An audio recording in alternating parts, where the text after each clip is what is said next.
오늘 특별히 요한복음을 시작하는 말씀입니다.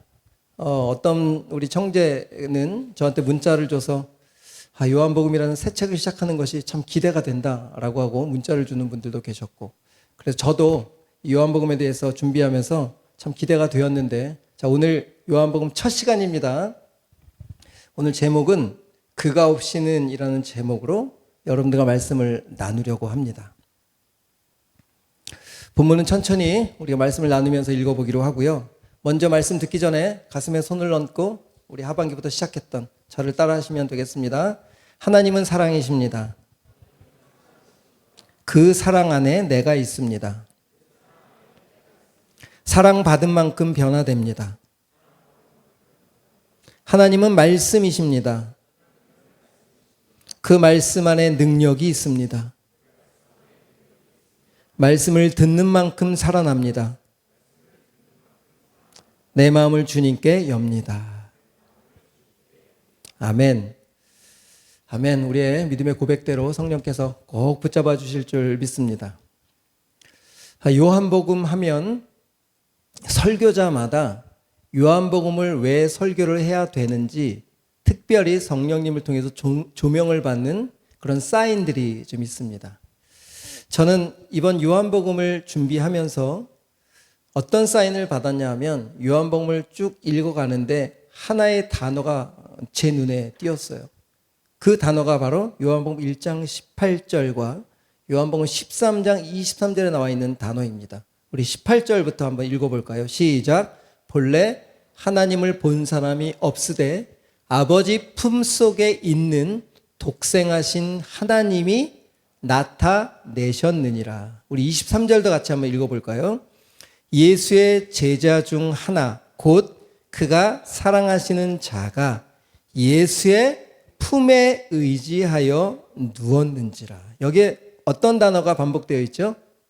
품이라는 단어입니다. 이 품이라는 헬라어 원어는 콜포스라고 하는 단어예요. 이것은 겉으로 가슴, 끌어안는 이 육체적인 이 품을 말하는 것이 아니라, 이 품은 가슴 깊은 마음을 이야기합니다. 그러니까 직역을 해볼게요. 1장 18절을. 예수님은 아버지의 품 안에 들어가서 아버지의 품 속에 있었던 모든 것을 다 경험하고 난 후 아버지 품 속에 있는 모든 것을 우리에게 나타내 주셨다. 그리고 23절을 제가 또 직역해보면, 아버지가 아들에게 자신을 모두 계시해 주셨던 것처럼 예수님은 자신의 뜻을 자신의 품속에 안긴 사랑하는 제자에게 계시해 주셨다. 그러니까 12제자 중에 주님의 품에 안겼던 요한이겠죠. 그 3년 동안 예수님과 함께하면서 알게 된 그 예수님을, 더 깊은 그 예수님의 마음을 열어준 책이 바로 요한복음이라는 거예요. 그러니까 우리 예수님의 마음, 아버지의 마음을 정말 더 따뜻하게 기록해 놓은 것이 바로 요한복음입니다. 그래서 요한복음에는, 자, 저 보세요. 요한복음에는 딴 생각하지 마시고 집중합시다. 사랑이라는 단어가 몇 개가 있을까요? 예, 57개, 쉬운 7번이 나옵니다.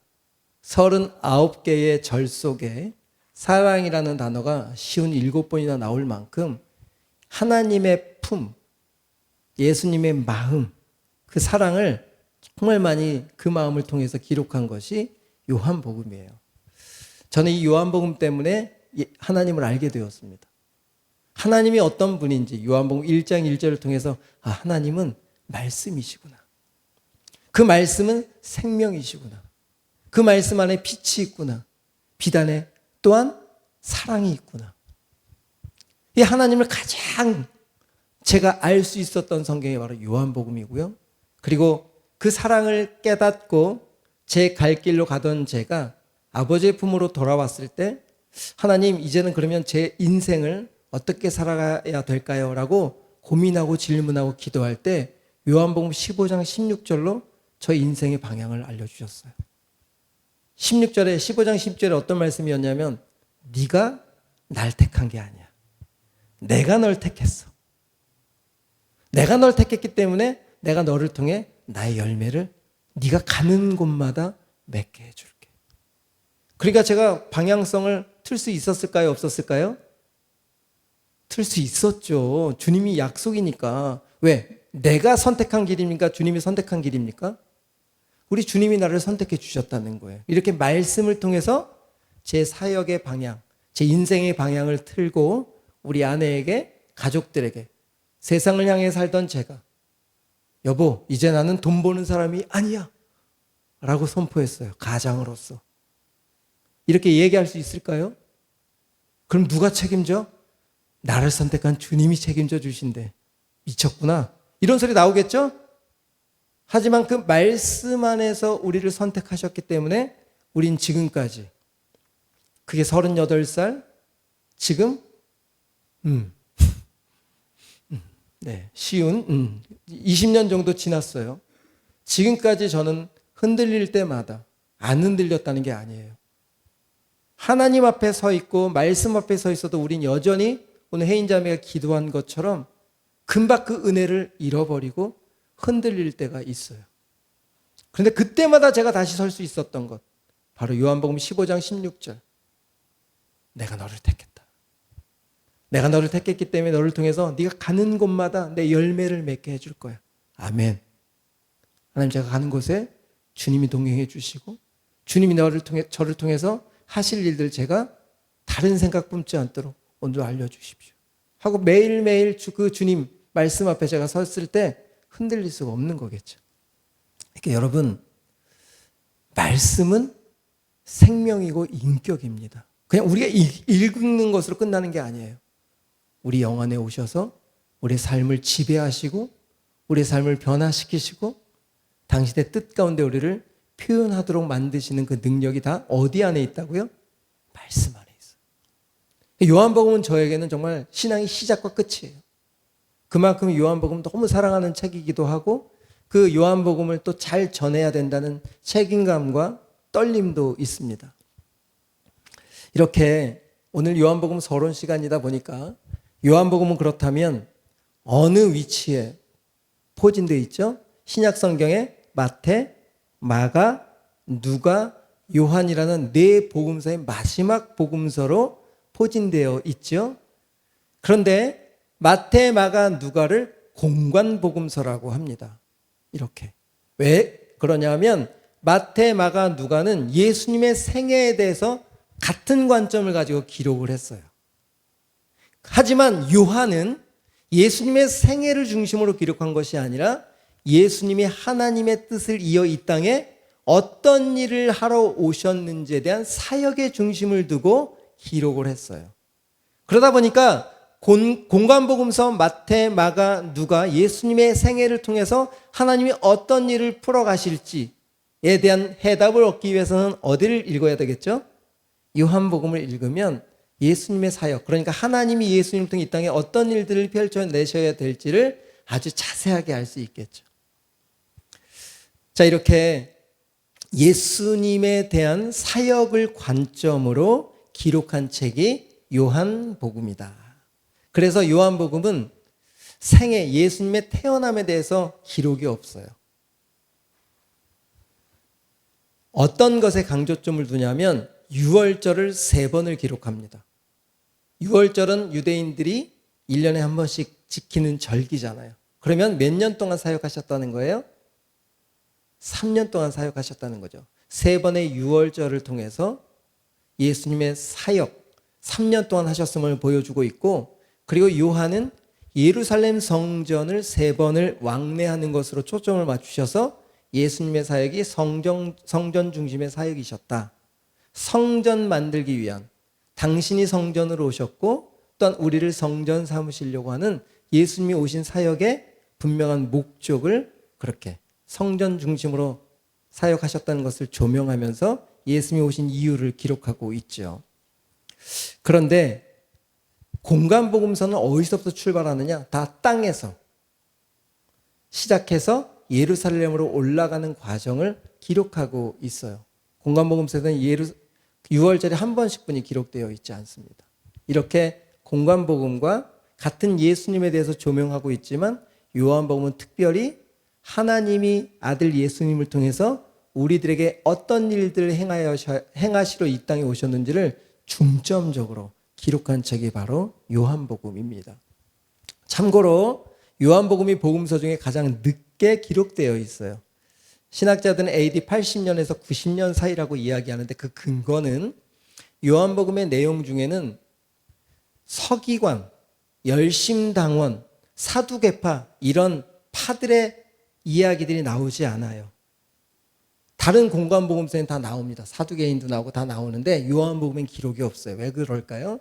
AD 70년에 로마가 예루살렘 성전을 파괴하죠. 그러니까 성경 중심으로 활동했던 그 사두개파는 그때 전멸이 된 거예요. 그리고 AD 66년에 이 열심당원들이 로마를 향해서 반란을 일으켰어요.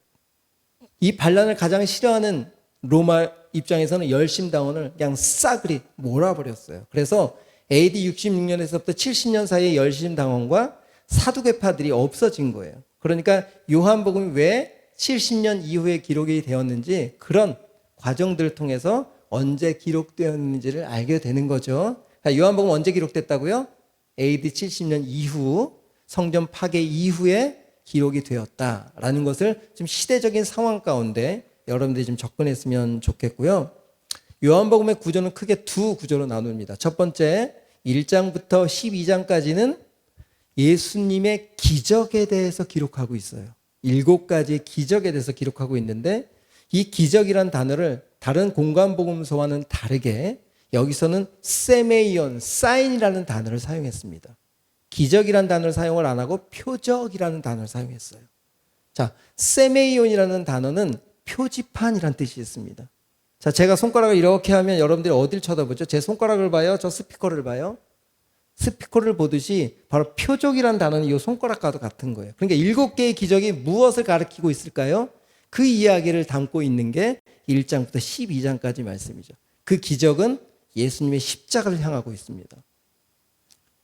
그 다음에 13장부터 21장까지는 영광의 책이라 그래서 표적을 통해 보여주신 예수님의 순환과 고난을 통해 하나님이 영광 받으시고 우리가 이 땅 가운데 하나님의 자녀가 되는 영광된 이야기들 그려놓았기 때문에 13장부터는 영광의 책이라고 이렇게 두 분류로 요한복음을 정리할 수 있어요.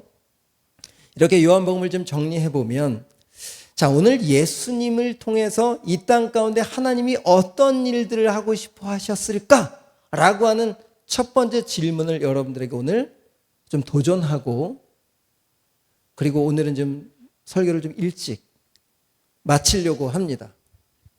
오늘 설교 제목이 뭘까요? 오늘 설교 제목 좀 띄워주시겠습니까? 자, 다 같이 읽어볼까요? 시작. 영어로도 시작. 그가 없이는. 자, 그가 없이는 몇 절에 기록되어 있을까요? 우리 3절 다 같이 한번 읽어보도록 하겠습니다. 3절. 아니요. 1장 3절. 죄송합니다. 이건 조금 이따 제가 다시 볼게요. 1장 3절. 그가 없이는 이라는 단어가 시작. 만물이 그로 말미암아 지은 바 되었으니 지은 것이 하나도 그가 없이는 된 것이 없느니라. 여러분 여기 만물이 누구 없이 된 것이 없다는 거예요. 그라는 단어는 1장 1절부터 2절에 태초에 계셨던 하나님과 함께 계셨던 말씀을 이야기하고 있어요. 예수님을 설명하고 있는 거예요. 예수님 없이는 된 것이 있다 없다? 그 어떤 것도 없다. 이게 요한복음의 시작입니다. 그가 없이는. 그리고 이 요한 기자는 그가 없이는 된 것이 아무것도 없다 라고 선포하면서 계속된 없는 모습들을 조명하기 시작해요. 자, 요한복음 2장으로 가보겠습니다. 지금 조금 아까 띄었던 2장 3절 우리 다 같이 한번 읽어볼까요? 포도주가 떨어진지라 예수의 어머니가 예수에게 이르되 저들에게 뭐가 없다? 예수님의 공생의 시작인 첫 번째 기적인 가나의 혼인잔치에 갔더니 그가 없이는 된 것이 없는데 제일 먼저 뭐가 없는 게 딱 걸리는 거예요? 포도주가 없어서 문제인 거예요. 지금 혼인잔치 날에 특별히 이스라엘의 혼인잔치는 일주일씩 잔치를 했습니다. 그래서 꼭 포도주가 필요했어요. 기쁨과 흥을 돋아야 되거든요. 사회적인 명예를 중요시 여겼던 유대 사회에서 포도주가 떨어졌다는 것은 있을 수 없는 얘기, 매우 수치스러운 일이었습니다. 그런데 첫 번째 뭐가 지금 떨어진 거예요? 그 명예와 그 수치스러운 일, 포도주가 떨어져서 문제인 거예요. 그렇죠? 2장에는 지금 뭐가 없어서 문제라고요? 그 혼인잔치, 그 기쁨의 잔칫날 포도주가 없어서 문제가 생겼어요. 두 번째, 우리 4장으로 가봅시다. 요한복음 4장에 뭐가 없어서 문제인가? 여자가 대답하여 이르되 나는 남편이 없나이다. 예수께서 이르시되 내가 남편이 없다는 말이 옳도다. 여기 뭐가 없어서 문제인 거예요? 남편이 없다는. 근데 이 수가성 여인은 지금 5명의 남편과 살고 있었어요. 남편이 지금 여전히 있음에도 불구하고 남편이 없어서 문제라는 거예요. 내 마음에 드는 남자가 없대. 그치? 자매들? 옆에 이렇게 둘러봐봐. 마음에 드는 남자가 없네.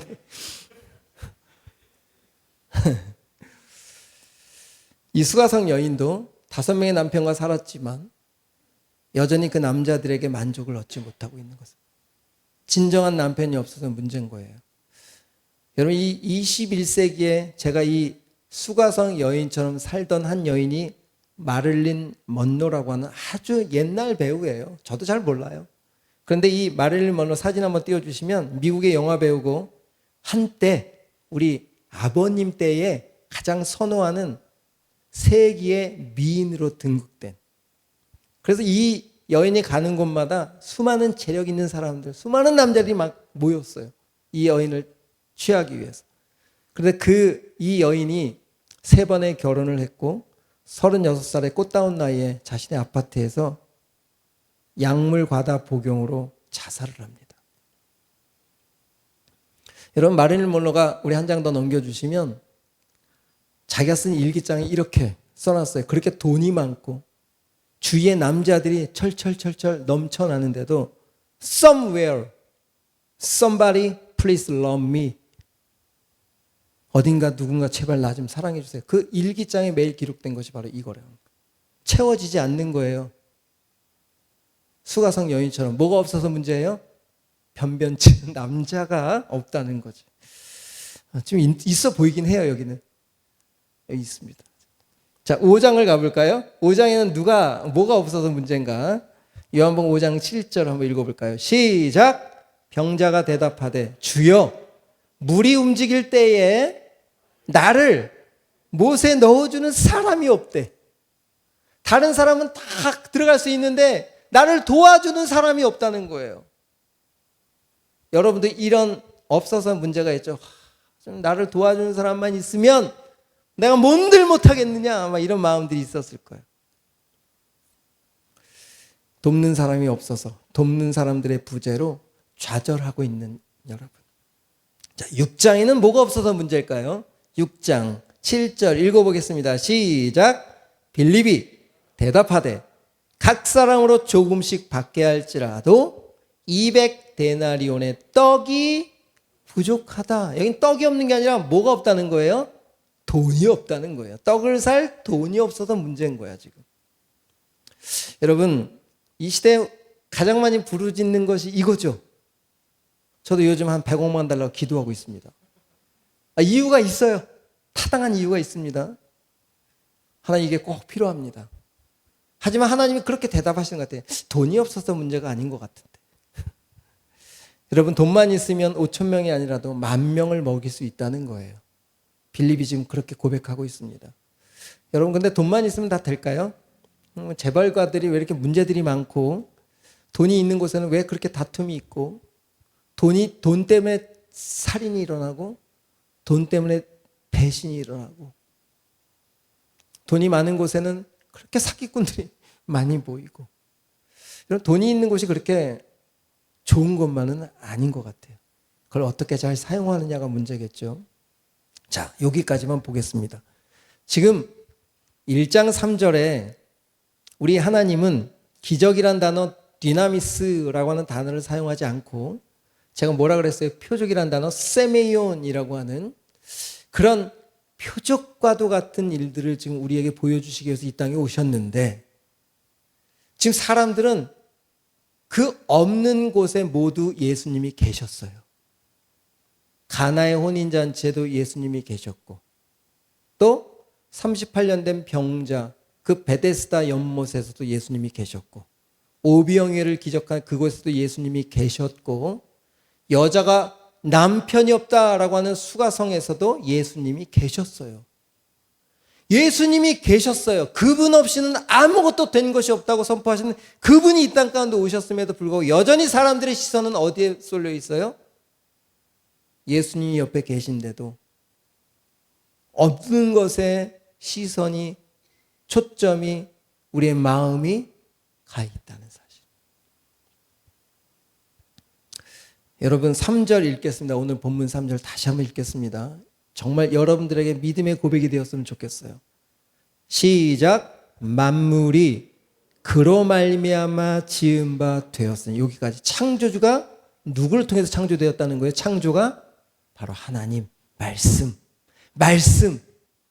지은 것이 하나도 그가 없이는 된 것이 없습니다 라고 선포하면서 1절 2절에 태초에 말씀이 계시니라. 이 말씀이 하나님과 함께 계셨으니 이 말씀은 곧 하나님이시며 그가 태초에 하나님과 함께 계셨고, 바로 지금 말씀이신 그분이 모든 만물을 만드시고 우리의 창조주고 주인이라시고 그분이 이 땅 가운데 오셨음에도 불구하고 사람들은 여전히 그 예수님 상관없이 내게 필요한 것만 쳐다보고 있는 유대인들의 시선을 지금 조명하고 있는 거예요.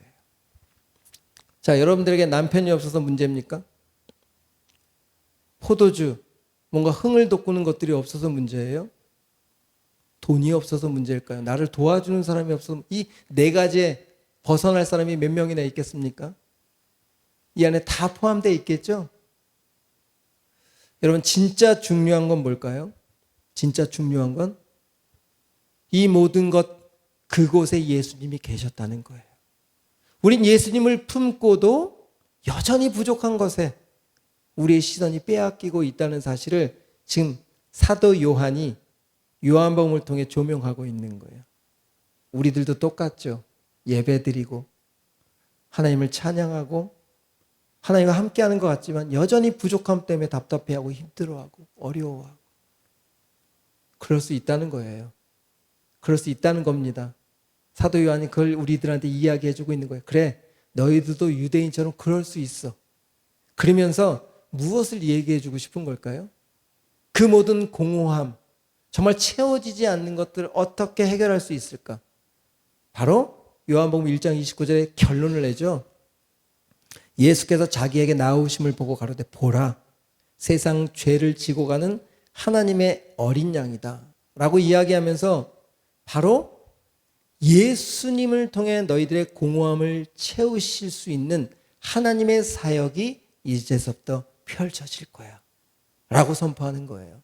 요한복음을 읽다 보면 우리의 공허함이 조금씩 말씀으로 채우다 보면 우리가 없어서 문제가 되었던 것들이 어느 순간 돈이, 또한 누군가, 또한 무엇이 필요 없어지는 게 아니라 그것이 작아 보이기 시작하는 거예요.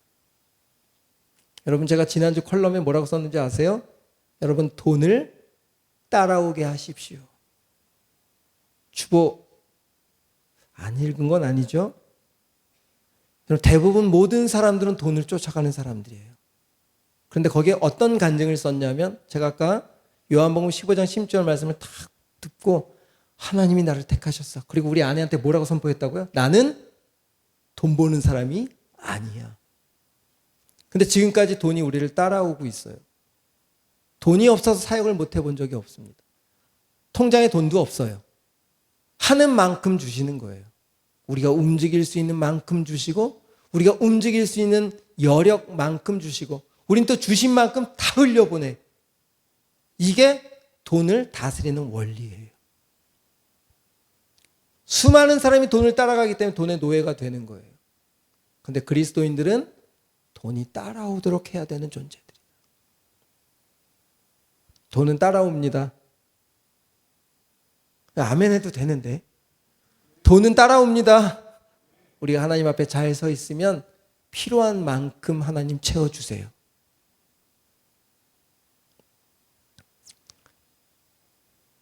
우리 찬양팀 준비해 주시고, 철학자 칸트가 이런 말을 했습니다. 우리 띄워주실까요?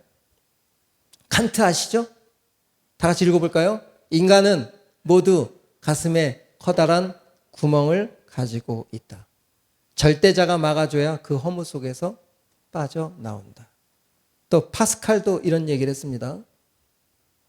인간은 모두 심심하다. 그 심심함은 절대자가 만나줘야 채워진다. 톨스토이 넘어가 줄까요? 인간은 모두 우물에 빠진 존재이며 스스로 나올 수 없다. 절대자가 건져줘야만 나올 수 있다. 지금 유명한 철학가들이 고민하고 사색하고 생각해서 낸 결론들이에요. 아무리 세상 것으로는 우리의 빈 마음을 채울 수 없다는 거예요. 그래서 요한 기적이 나타난 현장마다 다 뭐가 없어서 사람들은 문제인 것이 진짜 문제가 아니다 라고 이야기하고 있는 거죠. 여러분, 여러분의 인생의 문제는 주님이 없어서 문제입니다. 말씀이 여러분 삶의 시작이 되지 않았기 때문에 문제인 거예요. 제가 오늘 리더들한테 그랬어요. 큐티해라. 말씀을 읽는 것이 아니라 말씀을 들어야 된다. 큐티는 읽어 나가는 것이 아닙니다. 주님의 음성을 듣는 게 큐티예요. 성경을 읽어도 주님의 말씀이 들리지 않으면 가슴을 치며 기도하셔야 돼요. 하나님, 아무리 성경을 읽어도 주님의 음성이 들리지 않아요. 여러분, 하나님의 음성이 들리지 않으면 여러분 어떻게 살아갈까요? 그 공허한 마음으로 또 세상의 것으로 채워가며 걸어가는 거예요. 여러분, 요한복음 기대하십시오. 이 요한복음의 말씀은 바로 그 진리이신 우리의 빈 공허한 마음을 채워주시는 놀라운 능력의 복음의 말씀인 줄 믿습니다. 우리 다시 일어나 라는 찬양하면서 우리 하나님 앞에 다시 한번 전환점이 되는 시작이 되었으면 좋겠습니다.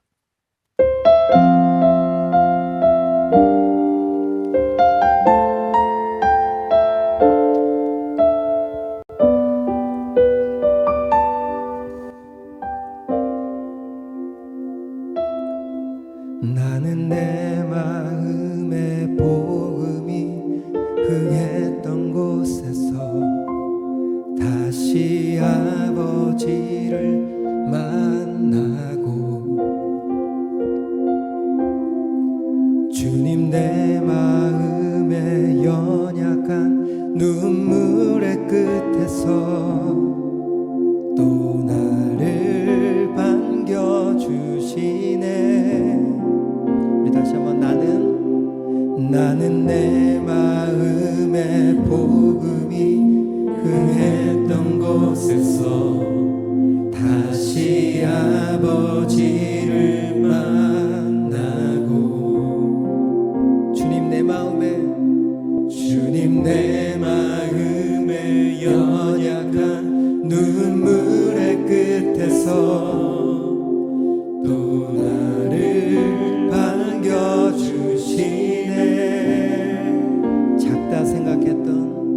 작다 생각했던 그의 부르심 다시 나를 회복해 하시네.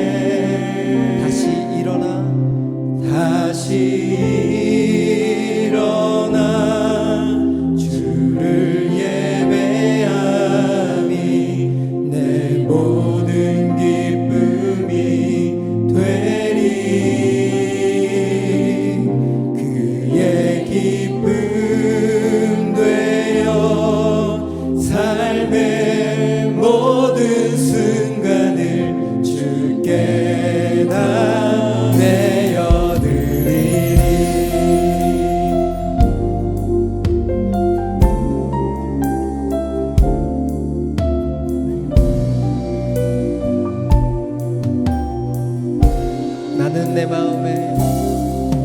나는 내 마음의 복음이 흥했던 곳에서 다시 아버지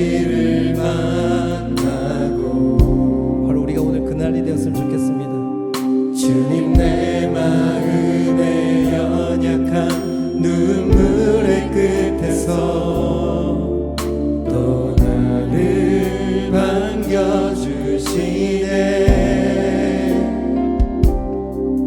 작다 생각했던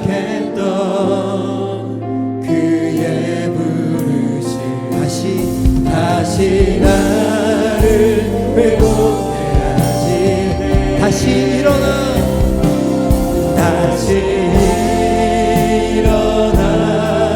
주를 예배함이 내 모든 기쁨이 되리. 그의 기쁨 되어 삶의 모든 순간을 주께. 다시 한번 고백합니다.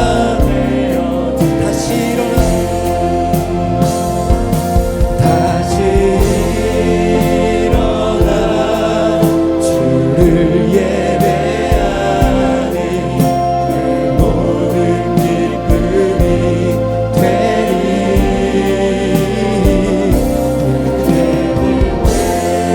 우리의 삶의 모든 순간이 주께 나 내어드리. 아멘. 그렇게 될 줄 믿습니다. 우리 말씀이 다시 시작된, 말씀으로 시작된 그곳으로 우리 9월달에 다시 돌아가기를 원합니다. 하나님 그렇게 해주시옵소서. 그래서 우리가 주님을 향해 다시 일어설 수 있도록 우리 손을 붙잡아 일으켜 세워 주시옵소서. 우리 목소리 높여서 다시 일어나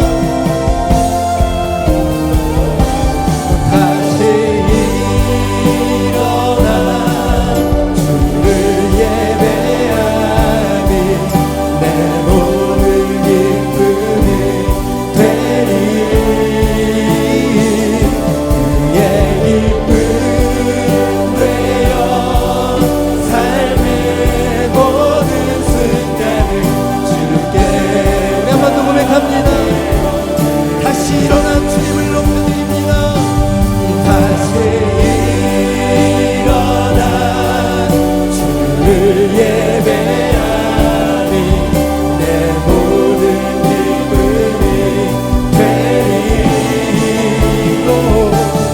예 기쁨 되어 삶의 모든 순간. 우리 목소리 높여서 더 큰 목소리로 다시 일어나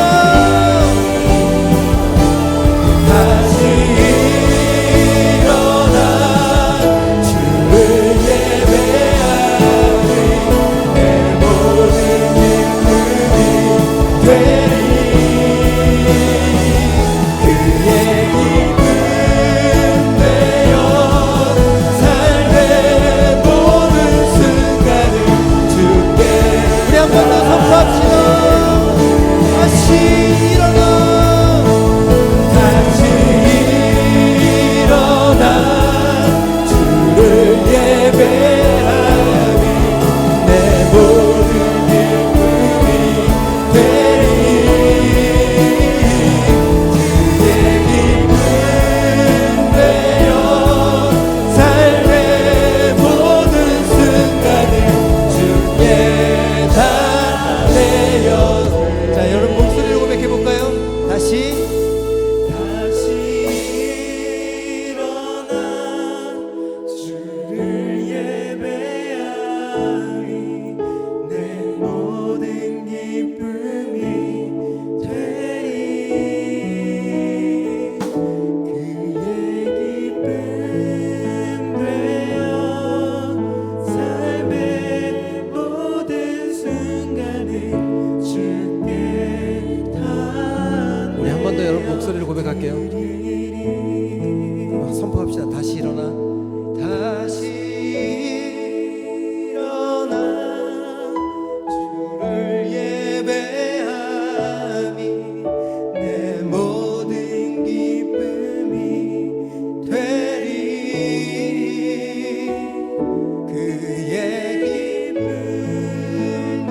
기도했으면 좋겠습니다. 하나님, 우리 연주에 맞춰서 하나님 다시 일어나고 싶습니다.